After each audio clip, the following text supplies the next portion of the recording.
यह घटना 2020 की है। तब मेरी मीरा ग्रामीण बैंक में नई नौकरी लगी थी। मेरी पोस्टिंग एक छोटे से गांव में हुई थी।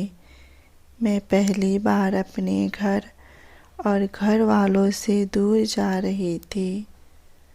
जाने का मन तो नहीं कर रहा था, लेकिन क्या करें, पैसा चाहिए तो जाना तो पड़ेगा ही। जाते समय मेरी माँ बोली, बेटी फ़ोन करते रहना। फिर क्या, मैं अपनी सूटकेस ली, माँ के पाँव छुए और घर से निकल पड़ी। कुछ देर चलने के बाद ट्रेन स्टेशन पर पहुँच गई। मैं अपनी सूटकेस ली और ट्रेन से नीचे उतर गई। छोटा सा ये स्टेशन था। पटरी के उस पार पहाड़ियाँ थी जो देखने में बहुत सुंदर लग रही थी। मैं स्टेशन छोड़कर के बाहर आ गई। बाहर 2-4 छोटे मोटे दुकानें लगी थी जहाँ पर चाय समोसे पकौड़े मिल रहे थे। मुझे भी भूख लग रही थी, इसलिए मैं भी 2 समोसे खरीद कर के खा लिए। खाने के बाद मीरा ग्रामीण बैंक जाने लगी। जाने के लिए कोई और साधन नहीं था। कच्ची रास्ते थी। इस रास्ते के अलावा दूसरा और कोई रास्ता नहीं था। कुछ देर के बाद मैं बैंक पहुंच गई। पहुंचने के बाद मैं मैनेजर से मिली, ज्वाइनिंग लेटर दिखाई और नौकरी ज्वाइन कर ली।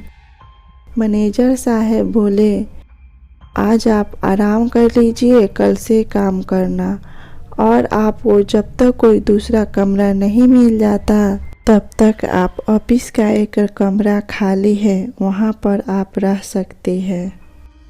दूसरे दिन ऑफिस का काम खत्म हो जाने के बाद मैं और मेरी एक सहकर्मी ने कमरा ढूंढना चालू कर दिए, क्योंकि वह मुझसे ज़्यादा जानता था इस गांव के बारे में। उसकी फैमिली उसके साथ ही रहती थी, इसलिए वह कभी कभी अपने घर से मेरे लिए खाना भी ला दिया करता था। बड़ा अच्छा लगता था कि पराए जगह पराए लोग इतने अपने से हो जाते हैं। मैं अपने घर भी फ़ोन करके बता दी, मैं ठीक से पहुंच गई हूँ। अभी मुझे कोई कमरा नहीं मिला है, इसलिए मैं ऑफिस के कमरा में ही रहती हूँ। एक दिन मुझे एक कमरा मिल गया जो कि ऑफिस से थोड़ी ही दूरी पर थी। उसके बगल में एक टूटा फूटा घर था। लग रहा था कि इस घर में सालों से कोई नहीं रहता है। आसपास और कोई घर नहीं था। उस घर में मेरे अलावा और कोई नहीं रहता था। एक दुकान थी जहाँ सुनसान सी जगह थी। कमरा भी सस्ता था। महंगी किराया वाला घर मेरे बजट से बाहर था, सो मैंने ले लिया। उस जगह पे 2 कमरा था। एक में दुकान थी और एक कमरा खाली था, इसलिए उन्होंने मुझे दे दिया था। छोटा सा आंगन था।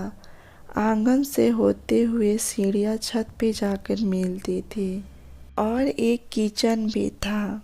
कुल मिलाकर के कमरा बड़ा ही अच्छा था।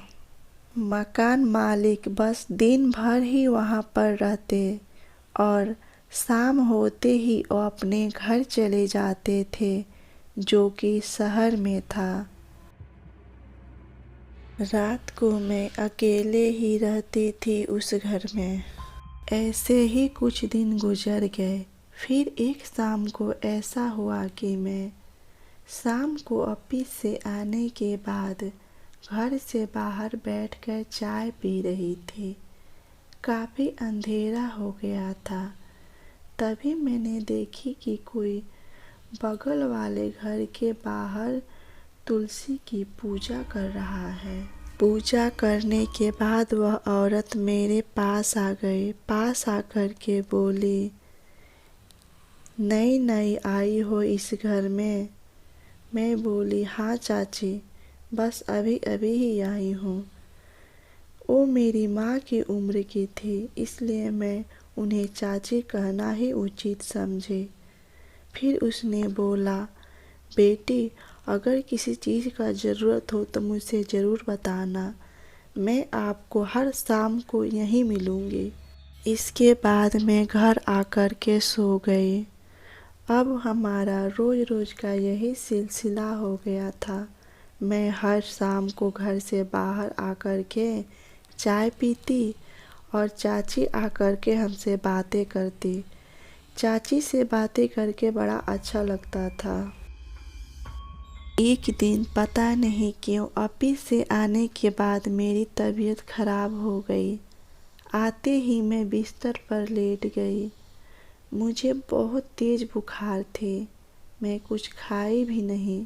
मुझ में इतना ताकत ही नहीं था कि कुछ बना कर के खा लूँ। बस ऐसे ही लेटी रही। लेकिन रात के समय सीढ़ियों से किसी के आने की आवाज़ आई। देखा तो वह चाची थी। उन्होंने जब देखा कि मुझे तेज़ बुखार है तो वह मेरे माथे पर रात भर गीली पट्टियाँ रखती रही, जिससे मुझे आराम मिला और मैं गहरी नींद में सो गई। सुबह में जब मेरी आँख खुली तो मेरे कमरे में कोई भी नहीं था।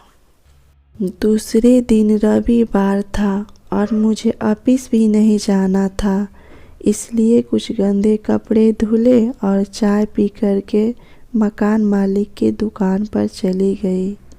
ऐसे ही कुछ बातें करने के बाद मैं मकान मालिक से पूछी कि जो वह बगल वाला घर है उस घर में कौन कौन रहता है।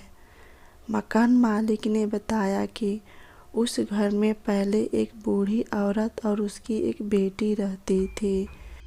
उसकी नौकरी दूसरे शहर में लगी थी, इसलिए वह नौकरी पे चली गई। उसके बाद से उसकी माँ अकेले ही रहती थी। एक दिन एक पुलिस अफसर आकर के बताया कि जिस ट्रेन से उसकी बेटी जा रही थी वह ट्रेन दुर्घटनाग्रस्त हो गया है और ट्रेन के सारे पैसेंजर मर चुके हैं। इतना सुनकर के वह बूढ़ी औरत बोली, यह सब झूठ है, मेरी बेटी आएगी, वह बोली है कि आएगी। इतना बोलने के बाद वह घर में जाकर के अपनी दरवाज़ा बंद कर दी और कोई भी जाता है तो नहीं खोलती है। सब सुनकर मुझे बड़ा अजीब सा लगा। मैं सोची कि मैं जाऊंगी घर में और चाची को समझाऊंगी। जब मैं घर के अंदर गई तो मुझे बहुत डर लग रहा था। पता नहीं क्यों मुझे ऐसा लग रहा था कि कोई मुझे पीछे से देख रहा है।